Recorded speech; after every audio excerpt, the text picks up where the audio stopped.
Hi, my name is Jessica Brown, and the case I'll be discussing today is the Time Inc. v. Hill case.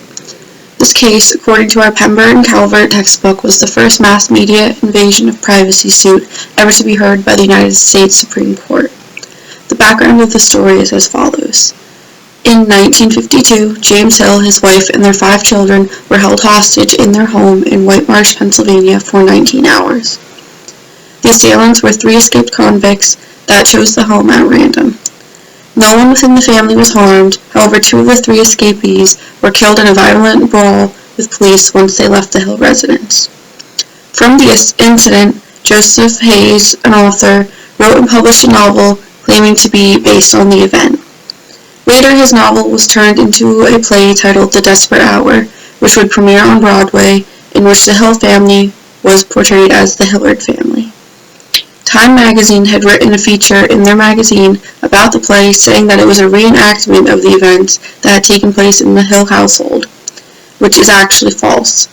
According to Mr. Hill, the portrayals in the play were much more violent than those actual events that took place.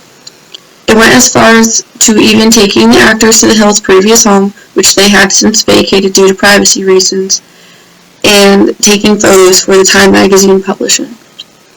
Once the story in Time had come out, Hill decided that the misrepresentation of their story was enough to go after damages for Life magazine.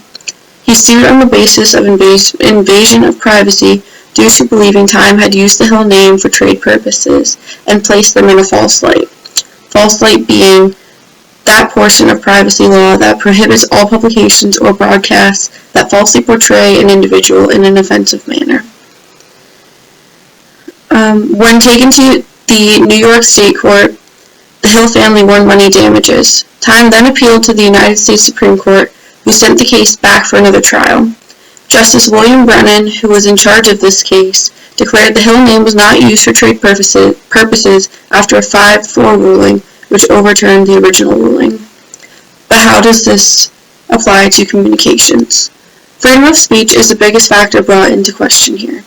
If the claims against the family were not falsified, no matter how gruesome or unwanted they were, it would fall under freedom of speech territory. But since there are misrepresentations, Time was found to be at fault in the original case. However, when brought back to be reviewed by the court after appeal, based on the premises of freedom of speech within the First Amendment, the court found Time did not have malicious intent or knowingly publishing false information about the Hill family or happenings of their hostage situation. In conclusion, what is basically being said is if Time had previous knowledge that they were indeed publishing what was actually false information, and they had printed such information with malice, they would have been at fault. Thank you.